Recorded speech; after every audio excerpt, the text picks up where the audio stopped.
kita ingin turunkan ini dalam konteks dunia dulu ya. Nah, jadi kita turunkan konteks dunia, nanti akhirnya konteks akhiratnya. Di sini nanti ada etos, di sini nanti ada ikhlas, gitu kan?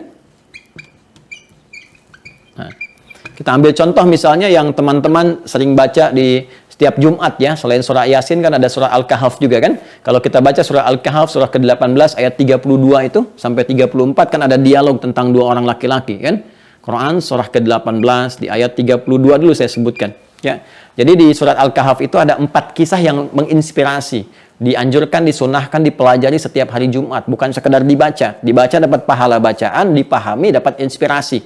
Ya kan? Nanti ada kisah para pemuda yang tangguh, gitu kan, mempertahankan iman dan punya kesuksesan dalam aktivitas. Yang kedua, kisah tentang dialog dua orang sahabat, yang satu sukses dalam urusan dunia, bisnisnya banyak dan sebagainya. Yang satu lagi soleh secara akhirat. Nanti mereka berdialog tentang keseimbangan, kan?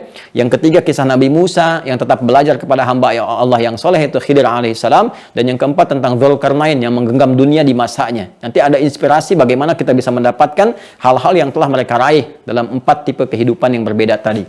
Ya, di sini diceritakan Allah sampaikan wadrib lahum mathalar rajulaini, dan berikan kisah kepada mereka ya sebagai contoh inspirasi dalam kehidupan. Jadi Allah telah sampaikan dari 15 abad yang lalu kepada Nabi Muhammad SAW tentang kisah di masa lalu. Bismillahirrahmanirrahim. Ya, tentang kisah apa? Rajulaini, tentang dua orang sahabat. Jadi dua sahabatan, ya kan? Kemudian yang salah satu di antara mereka wadrib lahum mathal rajulaini ja'alna li ahadihima jannataini. Bahkan satu di antara mereka itu sudah sukses mendapatkan 2 kesuksesan besar. Jannataini, jannah itu tunggal, kalau pakai ain itu bentuknya dual, ya dual. Jadi ada yang tunggal singular, ada yang dual. 2 pakai ain itu 2. Kitab buku, kitabaini 2 buku, masjid 1, masjidaini 2 masjid, ya kan? Jannah itu satu aspek kesuksesan. Kalau jannataini berarti 2. Di masa lalu, orang-orang yang sukses itu, yang asetnya dipandang bagus, hebat, kayanya betul-betul kaya, itu kalau sudah punya kebun. Ya, karena di padang pasir kan semuanya gersang gitu kan, gersang. Kalau punya unta itu biasa. Bahkan unta pun nanti ada yang kualitasnya tinggi, itu yang sekarang harganya ratusan juta bisa miliaran. Ada unta hitam, ada unta yang keemasan gitu kan, tuh macam-macam, beda-beda. Ya, itu harganya bisa beda-beda. Tapi mereka dipandang biasa saja, kaya standar. Kalau memang ada yang kaya banget atau kebangetan kayanya, kan kaya itu standarnya ada yang kaya, ya kaya banget, ada yang kebangetan kayanya. Itu kalau sudah punya kebun-kebun yang rindang, yang ada anggurnya, ada kurmanya, macam-macamnya, ada aliran airnya dan sebagainya, gitu kan? Nah, karena itu refleksi kekayaan di masa-masa lalu itu ketika di padang pasir yang tandus mereka punya kebun. Kebun itu disebut dengan jannah. Ya, gambaran kesuksesan di masa lalunya. Kalau kita sekarang mungkin bisa direfleksikan kalau unta-unta yang mewah tadi mungkin dengan mobil-mobil yang cukup luar biasa, ya saya tidak perlu sebut sehingga tidak harus mengendorse gitu ya. Mobil-mobil yang mahal-mahal, yang bagus-bagus, aset-aset yang melimpah, rumah yang mewah, taman-taman yang indah, itu digambarkan dengan jannah. Nah, dia itu punya 2 kebunnya, bayangkan. Kalau kita sekarang mungkin asetnya banyak, perusahaannya banyak, ya mengalir keindahan banyak hal di dalamnya. Ini sukses, ya sukses secara dunianya sukses. Baik. Namun nanti punya persoalan dalam persoalan akhiratnya. Nanti ini kita bahas kemudian. Ya. Tapi apa standar kesuksesan yang bisa diraih? Ya, sehingga dia bisa mendapatkan apa yang dia hasilkan itu. Ya. Nah, ini masih dalam konteks dunia. Jadi kalau kita masih bicara etos dan kita kaitkan dengan keduniaan, ini hanya akan terbatas kalimatnya pada kerja saja. Makanya kalimat etos seringkali disandingkan dengan pekerjaan. Etos kerja, semangat, ya kan? Kerja. Nah, kalau kita ingin berhasil dari pekerjaan saja dalam konteks dunia, maka standar sekali ukurannya. Ya, apa itu? Nah, pindah kita kemudian ke Quran, surah ke-3 Ali Imran, ayat 142. Jawabannya. Baik, perhatikan kalimatnya. Am hasibtum an tadkhulul jannata walamma ya'lamillahu alladhina jahadu minkum wa ya'lamas sabirin. Ini standar umum.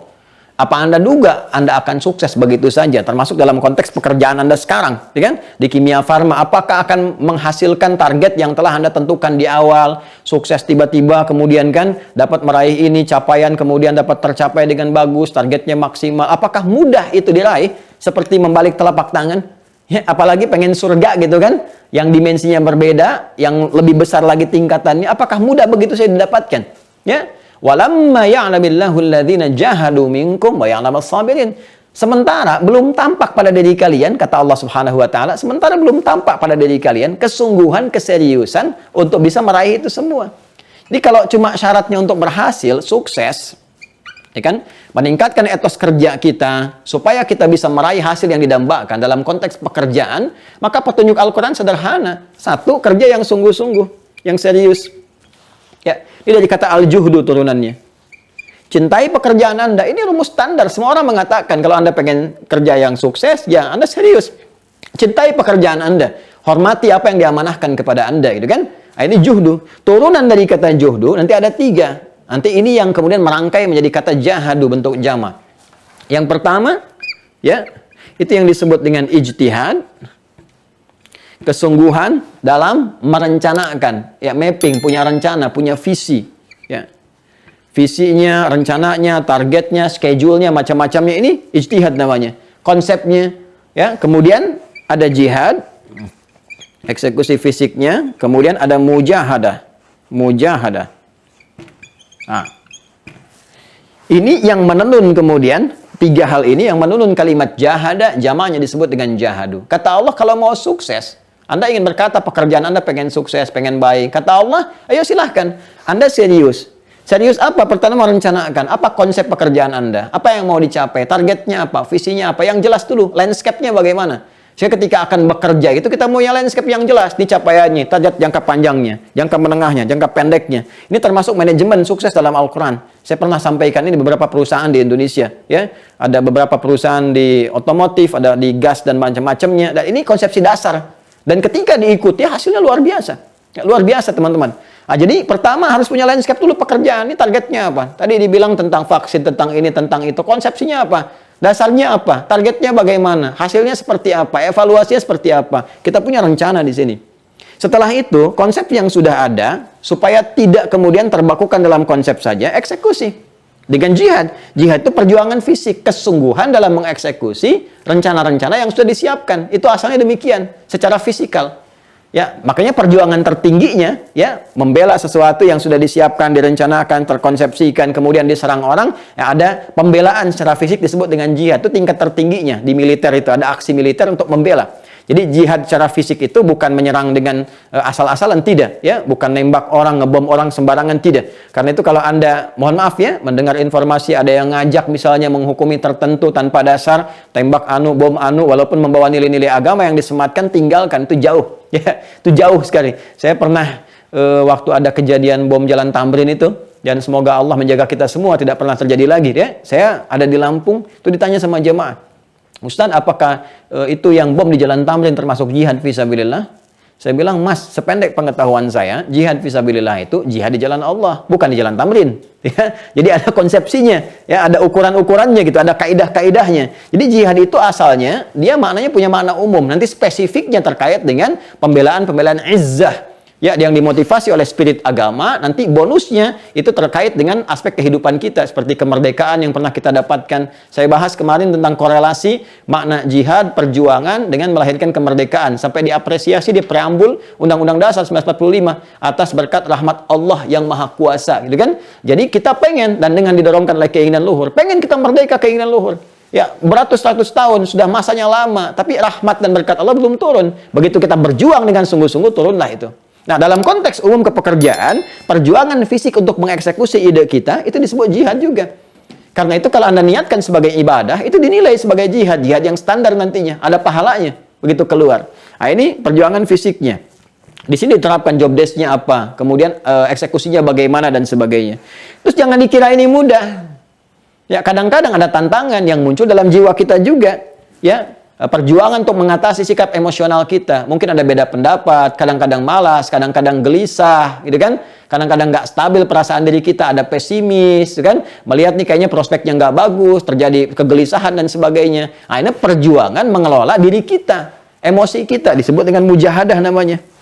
Ya, ini aspek emosinya, perjuangan mengelola emosi kita, perasaan kita, jiwa kita. Ini kalau kita bisa kelola ini semua, ya, emosinya bagus, saling mengikat dengan baik, nggak ada nanti kecemburuan antara staf satu dengan yang lainnya, ada bagian divisi tertentu yang berikan ketenangan kepada jiwa, pekerjaan ditata, evaluasinya bagus, ada R&D-nya, research and development-nya, kemudian ada evaluasinya, semua bergerak bersamaan, sungguh-sungguh, tinggal satu poin lagi, sabar.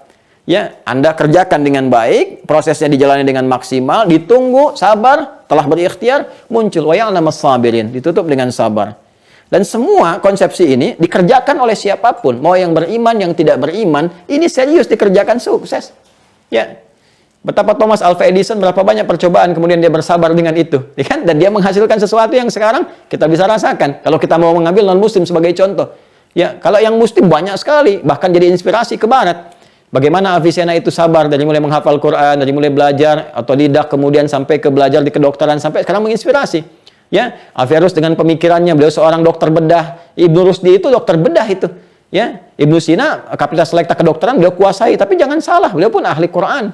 Hafal Quran, tahu tafsir, tahu hadis. Kalau lupa salat 2 rakaat atau mengingat, ya, itu paham teori kedokteran. Ibnu Rusdi itu dokter bedah, ahli tafsir, ahli fikih, dan punya kitab namanya Bidayatul Mujtahid. Dibahas sekarang di hampir semua strata pendidikan di Timur Tengah, bahkan di Indonesia. Bahkan sekarang di masjid-masjid. Ya, kita punya Al-Kindi, Al-Khawarizmi, Al-Battani, gitu kan, Jabir bin Hayyan dan sebagainya. Itu kalau kita serius, sukses. Nah, jadi kalau Anda bertanya bagaimana meningkatkan etos kerja dalam pandangan Al-Quran, kalau raihan hanya sekedar pekerjaan saja, ini Anda seriuslah bekerja, kan? Serius bekerja, landscape-nya yang baik, visinya bagus. Ini standar, kita pun sudah tahu, ya. Tinggal prakteknya berjalan nggak sepenuhnya seperti itu.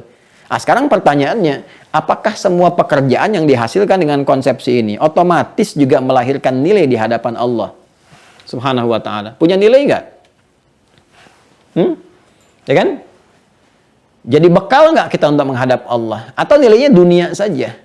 Nah, kan sementara kita mengetahui bahwa kita itu kan sifat kehidupan kan selalu berganti, berpindah. Kan sampai ujungnya nggak pindah lagi. Ujung yang nggak pindah lagi disebut dengan akhirat namanya ini. Ujung yang tidak pindah lagi. Selama di dunia berpotensi pindah. Tidurnya sekarang di kasur, besok di sofa. Kadang di rumah, kadang di kantor. Itu sifat dunia biasa. Kan bahkan pindah tempat. Sekarang di Bandung, besok di Jakarta. Itu dunia. Dan itu butuh bekal. Nah, sekarang nanti pada saatnya kita akan berpindah ke alam yang nggak ada pindah lagi, yaitu akhirat. Bekalnya pun berbeda. Untuk mendapatkan bekal ini perlu nilai. Ya, perlu nilai yang berbeda. Jadi saat dikerjakan, saat yang bersamaan, dia punya nilai akhiratnya. Nah, konsepsi untuk menjadikan pekerjaan dunia yang saat bersamaan punya nilai akhirat, itu disebut ibadah namanya. Ya. Jadi jangan dibatasi ibadah itu pada konsep ritual saja, semacam sholat misalnya, ya itu ritual. Baca Quran itu ritual, tapi jangan lupa ada ibadah juga yang praktikalnya terkait dengan tata kelola kehidupan kita. Secara sosial, ya itu semua pekerjaan kita berpotensi jadi ibadah. Karena Allah pun sudah menegaskan. Anda bertanya konsepsi ibadah dalam Al-Quran, ya, konsepsi berkehidupan. Allah turunkan Quran surah ke-51 Adz-Dzariyat di ayat 56. Wa ma khalaqtul jinna wal insa illa liya'buduni. Dan tidaklah aku jadikan seluruh aktivitas manusia itu, apapun yang dikerjakan, kecuali dia punya tujuan menjadikannya sebagai ibadah kepadaku. Jadi sebetulnya semua pekerjaan kita itu yang bernilai baik, itu bisa menjadi ibadah. Ya. Dan saat semua menjadi ibadah ini, teman-teman sekalian, maka pekerjaan kita akan punya nilai, ya, punya perubahan warna, punya pandangan tersendiri dari Allah. Pekerjaan dalam bahasa Arab disebut dengan amal namanya. Amal. Amila ya'malu amalan. Amal. Amal itu pekerjaan. Ya, kerja itu amal. Saya sedang beramal, sedang bekerja namanya. Oke? Okay?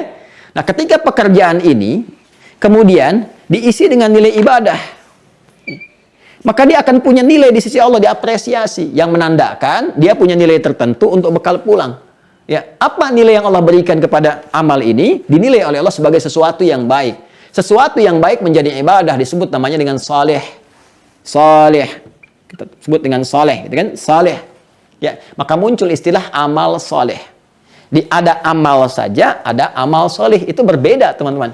Kalau amal saja, itu pekerjaan, rutin sifatnya, netral dia.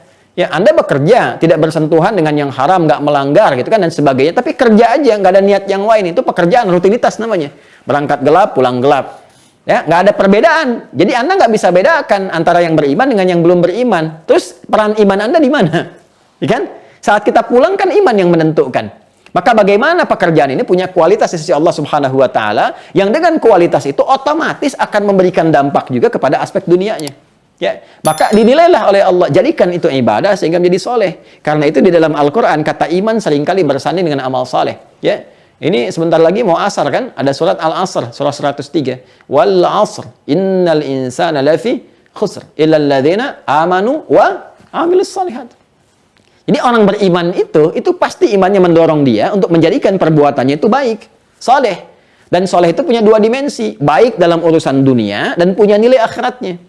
Karena itu kalau sekarang bergabung, belajar dengan kami sekarang ini di keluarga besar Pertamina, di keluarga besar sekarang Kimia Farma, Anda mengatakan misalnya beriman. Coba saya tanya kepada Anda, yang ikut pengajian sekarang beriman tidak? Anda katakan saya beriman, sekarang tolong buktinya apa? Karena iman itu butuh pembuktian. Kata Allah kalau sudah beriman, Anda buktikan imannya. Quran surah ke-20 Taha di ayat ke-14. Innani anallahu la ilaha illa ana iman fa'budni. Buktikan iman lewat ibadah. Kata Allah kalau Anda menuhankan Allah, yakin nggak ada Tuhan selain Allah, beriman kepada Allah, buktikan imannya. Nah komitmen kita membuktikan iman itu lewat ibadah. Ibadah itu wujudnya amal soleh.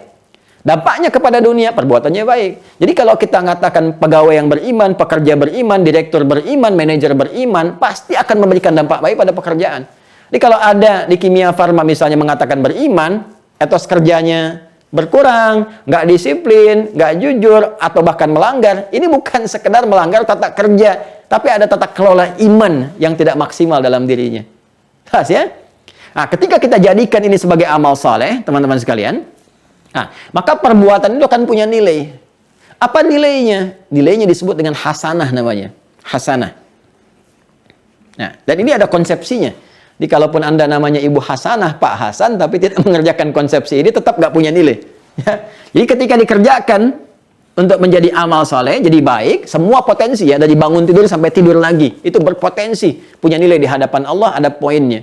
Ketika kita kerjakan, maka dia menjadi hasanah. Ya, dinilai oleh Allah, nih ada poinnya. Poinnya bagaimana? Ini pelajaran agama ya, di spiritual. Dilihatnya nanti saat pulang kepada Allah menjadi bekal. Ya kalau sekarang kita yakini, kita imani, kita kerjakan, kan nggak rugi juga kita niatkan demikian. Nanti begitu selesai, kita akan lihat bekalnya saat pulang menuju Allah. Karena itulah kita diminta urusan akhirat yakin. Al-Baqarah ayat 4, wabil akhirati hum yuqinun. Nah, nilai yang dituliskan untuk kita setiap mengerjakan sesuatu, kalau jadi ibadah 10 poin. Ya, teorinya di Quran surah ke-6, keterangannya, surah ke-6 Al-An'am, ayat 160. Man jaa'a bil hasanati falahu asyru amthaliha. Siapa yang mengerjakan satu perbuatan, punya nilai hasanah, amalnya soleh, benar, punya penilaian dari Allah, dia dapat 10 poin. 10 ini yang disebut dengan ajrun namanya. Lahum ajrun ghairu mamnun. Diterjemahkan ke bahasa Indonesia dengan pahala. Ya. Jadi jangan dikira sholat saja yang berpahala, tidak. Baca Quran saja yang berpahala, tidak. Kerja Anda pun, saya, kita, itu bisa berpahala. Punya nilai akhiratnya. Ini yang bekal pulang, ini yang dibawa nih.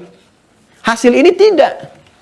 Makanya kita katakan telah meninggal dunia. Bukan hanya kita yang meninggalkan dunia. Semua perangkat dunia tinggal. Semua tinggal. Apa Anda kira meja kerja Anda akan ikut? Jangankan ke alam akhirat, ke alam kubur saya tidak ikut.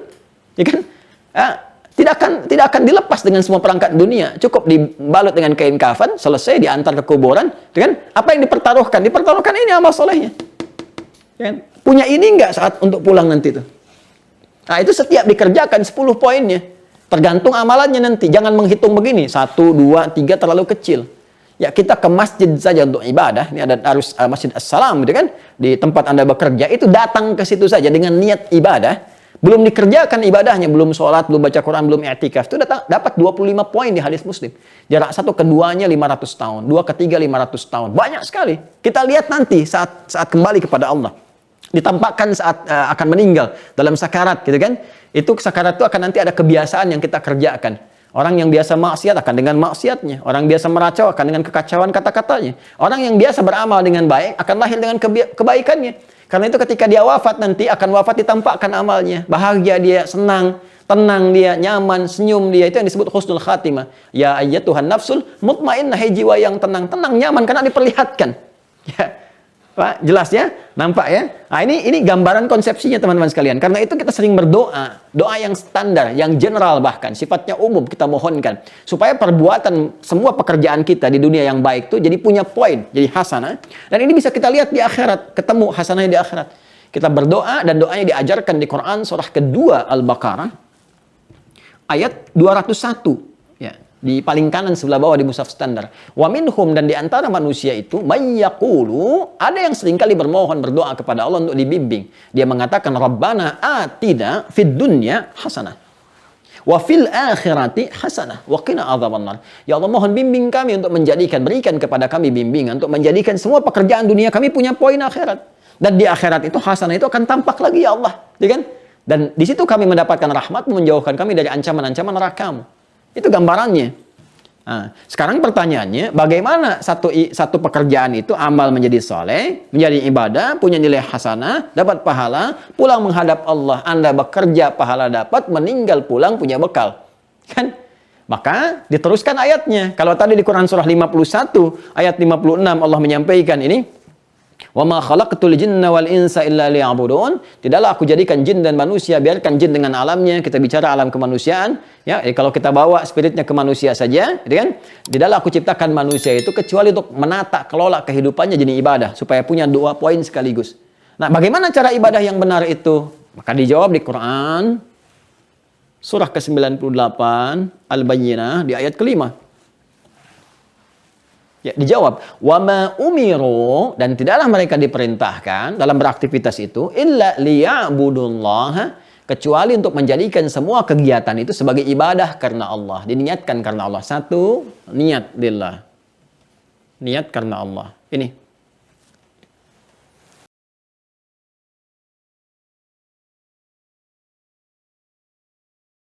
Yang kedua, mukhlisina lahuddin. Mukhlis itu orangnya, orang yang ikhlas. Jadi frame-nya itu rumusnya IA, kan? IA, kalau ada IA itu frame-nya, keadaannya. Orangnya itu rumusnya MUI. Jadi kalau Anda temukan IA, pasti orangnya UI, ya. IA ikhlas, orangnya mukhlis. Ihsan, orangnya muhsin. Iman, orangnya mukmin. Islam, orangnya muslim. Gampang ya? Gampang ya, bahasa Arab gampang kan? Nah, jadi ikhlas ya, itu frame-nya, gambarannya, spirit keadaannya. Orang yang mukhlis, kata Allah, nggak diperintahkan kita kecuali untuk menjadikan tata kelola kehidupan ibadah kita itu sebagai ibadah ya. Pertama, niatkan karena Allah, kedua, tunaikan dengan ikhlas. Ya. Ini dikuatkan di hadis Nabi riwayat Al-Bukhari, kitab Bad'ul Wahyi, nomor hadis yang pertama. Ya, dari Umar bin Khattab radhiyallahu taala anhu, beliau menyampaikan qala Rasulullah sallallahu alaihi wasallam bersabda, perhatikan kalimatnya, innamal a'malu, sungguh semua jenis perbuatan itu. A'mal jamak dari kata amal. Ya, amal jamaknya a'mal. Ya, dia. Innamal a'malu, innama adatul hasri, huruf pembatas yang menjadikan informasi terbatas pada hal tertentu saja. Oke? Baik, innamal a'malu, sungguh semua pekerjaan itu yang kita tunaikan yang baik-baik ya, terbatas bin niat kepada niat.